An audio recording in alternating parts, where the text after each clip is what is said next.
राधे राधे दोस्तों। कैसे हैं आप सब। आज की कहानी है पति के जीवित रहते हुए मैं ये सिंदूर नहीं धो सकती।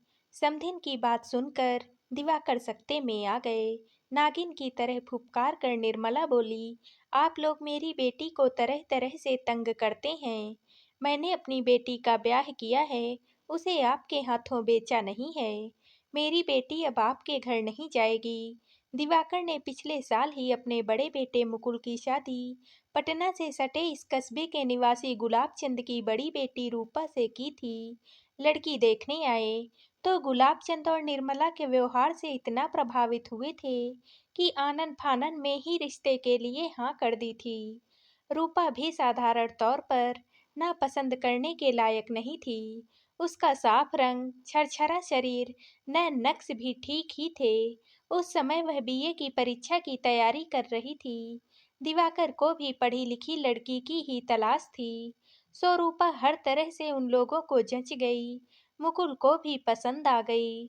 शादी बिना दान दहेज के बड़ी धूमधाम से हुई। बाजे गाजे और पूरे वैवाहिक कार्यक्रम की वीडियोग्राफी भी हुई। रूपा के ससुराल आने पर दिवाकर ने एक शानदार प्रीतिभोज का आयोजन किया था।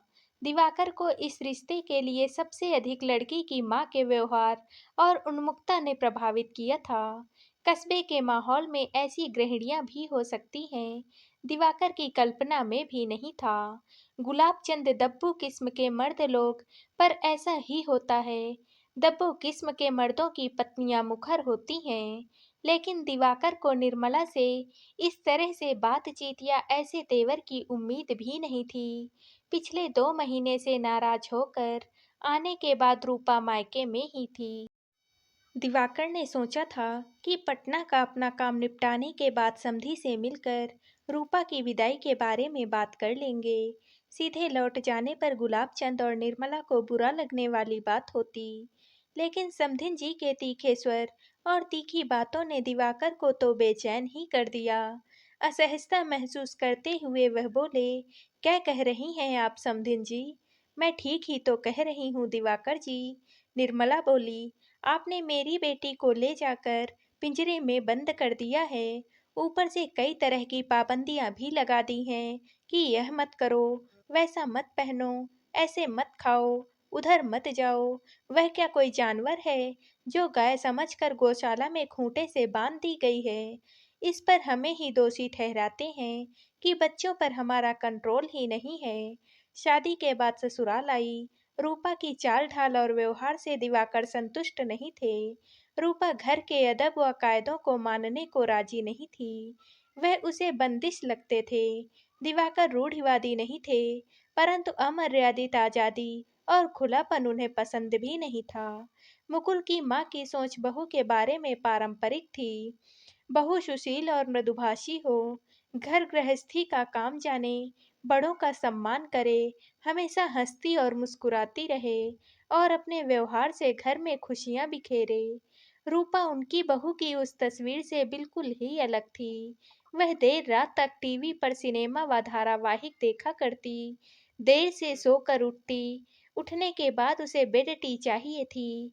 रसोई का नाम सुनते ही उसका सिर दर्द करने लगता।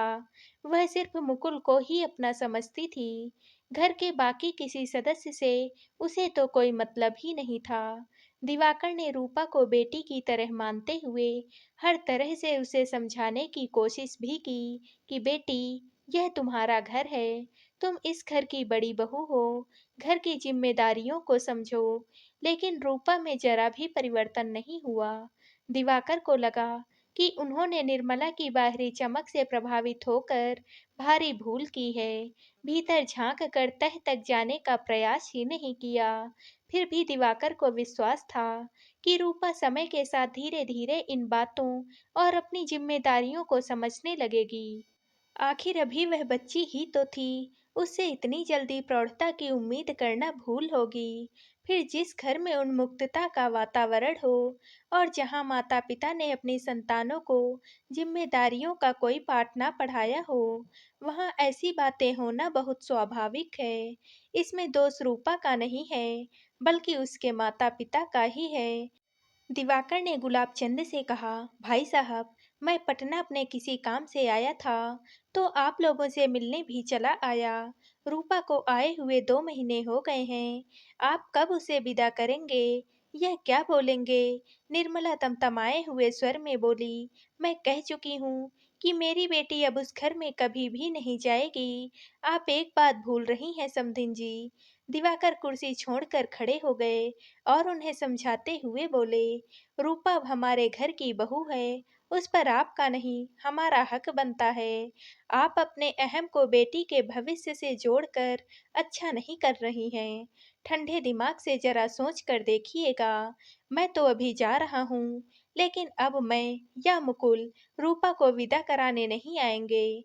आप लोगों की जब इच्छा होगी तो बेटी को भेज दीजिएगा, या फिर सारी जिंदगी अपने घर पर ही रखे रहिएगा। निर्मला ने चीख कर कहा, हाँ, हम उसे सारी जिंदगी रखेंगे, पर आपके घर कभी भी नहीं भेजेंगे। दिवाकर निर्मला की बात सुनते हुए भी अनसुनी करके बाहर निकल गए। दिवाकर के जाने के बाद निर्मला थके हुए योद्धा की तरह धम्म से सोफे पर बैठ गई। उसे लगा कि दिवाकर नाम के इस मर्द का दर्प आज उसने चूर कर दिया है, पर दूसरे ही पल उसे ऐसा महसूस हुआ कि नहीं, इस जंग में वह जीत नहीं सकी, और इसके लिए गुलाबचंद को दोषी मानते हुए वह उन पर बरस पड़ी। दिवाकर इतनी बड़ी बड़ी बातें कह गए और आपको कुछ बोलते नहीं बना था। मैं क्या ही कहता, तुम तो बोल ही रही थी ना। गुलाबचंद ने अपनी सफाई दी। आप मर्द हैं या माटी का लोंदा? वह आदमी आपकी पत्नी का अपमान कर गया और आप हैं कि चुपचाप उसका चेहरा देखते ही रहे। गुलाबचंद ने देखा कि निर्मला अभी बहुत नाराज है और अपनी आदत के अनुसार जो भी उसके सामने पड़ेगा वह उसी पर झल्लाएगी, इसलिए वहां से हट जाना ही उचित समझा। गुलाबचंद के जाने के बाद निर्मला ने तेज स्वर में रूपा को आवाज दी, रूपा आई मम्मी। के साथ ही रूपा बगल के कमरे से निकलकर सामने आ गई। निर्मला ने सीधे रूपा की ओर देखा। उसकी मांग में सिंदूर भरा हुआ था। वह गुस्से में तिलमिलाकर बोली, मैंने तुझे सिंदूर लगाने को मना किया है ना, तू मानती क्यों नहीं है? जा, जाकर सिंदूर को धो दे। रूपा वहां से चली आई।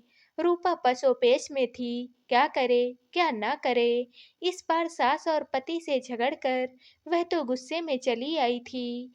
मम्मी को रो रो कर उसने जब सारा हाल बताया था और यह भी कहा था कि वह उस घर में नहीं जाना चाहती।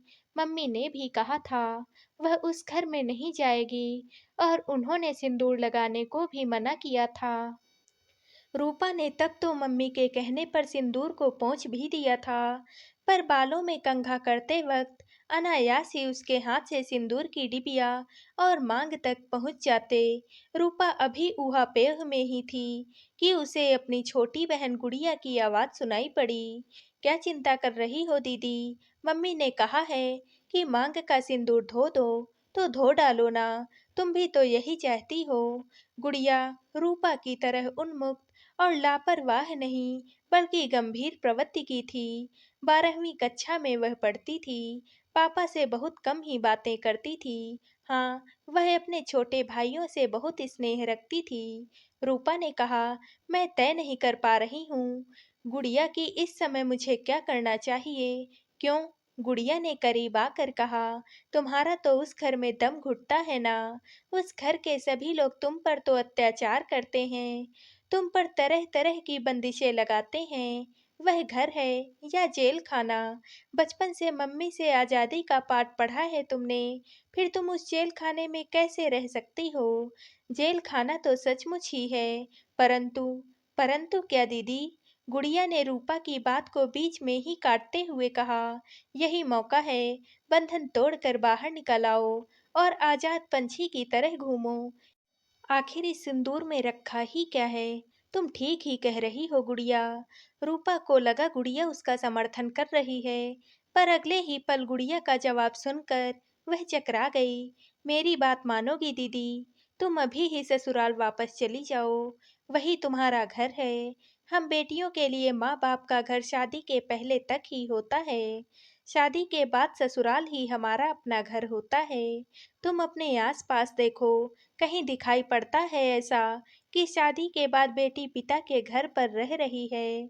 रूपा को कुछ उत्तर देते ना बना। सच तो यह है दीदी कि मम्मी तुम्हारे कष्टों के लिए यह रिश्ता नहीं तोड़ रही, अपने अहम की तुष्टि के लिए तोड़ रही हैं। उन्हें आपके ससुर का कहना बुरा लगा है। मम्मी को तो तुम जानती ही हो, और मैं भी। जरा सोचो दीदी, रिश्ता टूटने से उनका क्या ही बिगड़ेगा? लड़के वाले हैं, जीजा जी की दूसरी शादी हो जाएगी, पर तुम्हारा क्या होगा? तुम्हें शादी के बंधन में नहीं बंधना तो अलग की बात है, पर परित्यक्ता का दाग तो लग ही जाएगा ना। फिर मुकुल जीजा जी या उनके घर वाले जालिम हैं, ऐसा तो नहीं लगता। और मैं भी तो तुम्हारे ससुराल हो आई हूँ, मुझे उनकी पाबंदियों वाली बातें बर्दाश्त नहीं होती। रूपा ने अपना पक्ष रखने की नीयत से कहा, ठीक है, तुम्हें उनकी नसीहत, उनकी सीख अच्छी नहीं लगती, और इसी को तुमने अत्याचार का नाम देकर बार-बार मम्मी से शिकायत की है। लेकिन जब मम्मी डांटती हैं, तो वह तुम कैसे बर्दाश्त कर लेती हो? तुम कहना चाहती हो गुड़िया, मुझे ससुराल लौट जाना चाहिए। हाँ दीदी, इसी में हम सब की भलाई है। गुड़िया ने कहा, इससे तुम्हारी इज्जत और जिंदगी बर्बाद होने से भी बच जाएगी, और दोनों परिवारों की इज्जत रह जाएगी। लेकिन मम्मी, मम्मी की परवाह मत करो। दीदी तुम अपना भविष्य देखो। मम्मी भी तो किसी घर की बेटी हैं। वह क्यों नहीं रही अपने मायके में, जो तुम्हारे ससुराल छुड़ाना चाहती हैं? और हाँ दीदी, एक बात तुम्हें और बताती हूँ। दीदी, लड़का हो या लड़की, उम्र के साथ सबकी जिम्मेदारियां भी बदलती हैं, और उसी के साथ सबके विचार भी। आज मम्मी जीन्स पहने तो अच्छा लगेगा? बोलो ना, अच्छा लगेगा? रूपा ने तात्पर्य न समझते हुए भी कहा, नहीं, ठीक उसी तरह बहू के लिबास में मर्यादा की मांग की जाए तो बुरा क्यों लगना चाहिए? अगली सुबह जब रूपा मम्मी के सामने आई, तो निर्मला ने अवाक होकर उसे देखा। वह ससुराल की साड़ी पहने हुए और श्रृंगार किए हुए थी। उसकी मांग में सिंदूर दमक रहा था। निर्मला चीख उठी, अरे, यह क्या किया तूने? मैंने तो तुझे सिंदूर धो देने को कहा था। पति के जीवित रहते मैं यह सिंदूर नहीं धो सकती। रूपा ने साहस करके कहा, कौन पति? कैसा पति? मम्मी ऐसा मत कहिए। मैं ससुराल जाने के लिए आपसे अनुमति लेने आई हूँ। क्या? ससुराल जाएगी? दिमाग फिर गया है क्या तेरा? दिमाग तो पहले फिरा हुआ था मम्मी। बगल के कमरे से निकलकर गुड़िया सामने आ गई। तुम्हें तो खुश होना चाहिए कि दीदी अपने घर जा रही हैं। देखती हूँ कौन ले जाता है इसे। निर्मला चीखी, पापा लेकर जाएंगे, और यदि पापा नहीं ले गए तो मैं दीदी को छोड़ कर आऊंगी। निर्मला अब अपना गुस्सा रोक नहीं सकी। उठकर एक जोरदार तमाचा जड़ दिया गुड़िया के गाल पर, फिर उसकी गर्दन पकड़कर झकझोरने लगी। नालायक, मुझे जवाब देती है? रूपा गुड़िया को छुड़ाकर निर्मला के सामने सीधे खड़ी हो गई। उसकी आंखों में आज तेज था। निर्मला की आंखों में देखते हुए बोली, बस कीजिए मम्मी, अब तो हद ही हो गई। मैं बच्ची नहीं, बालिक हूँ। अपने बारे में मुझे भी सोचने समझने और फैसला लेने का पूरा हक है। मैंने ससुराल वापस जाने का फैसला कर लिया है, और अब मैं जाकर ही रहूंगी। मुझे कोई नहीं रोक सकता। निर्मला गश खाकर धम्म से सोफे पर बैठ गई। कल दिवाकर के साथ बहस की जंग में जीती थी या हारी थी, ठीक ठीक नहीं मालूम, पर आज वह पूरी तरह से परास्त हो गई थी। तो दोस्तों, आप सबको ये कहानी कैसी लगी? कमेंट करके ज़रूर बताइएगा, और वीडियो को लाइक व शेयर कीजिएगा। दोस्तों, अगर आप इस चैनल पर नए हैं और आपने अभी तक हमारे चैनल को सब्सक्राइब नहीं किया है, तो प्लीज़, और कहानियों से जुड़ने के लिए हमारे चैनल को सब्सक्राइब कर लीजिएगा। कल मिलते हैं एक और नई कहानी के साथ। आप सभी का बहुत बहुत धन्यवाद।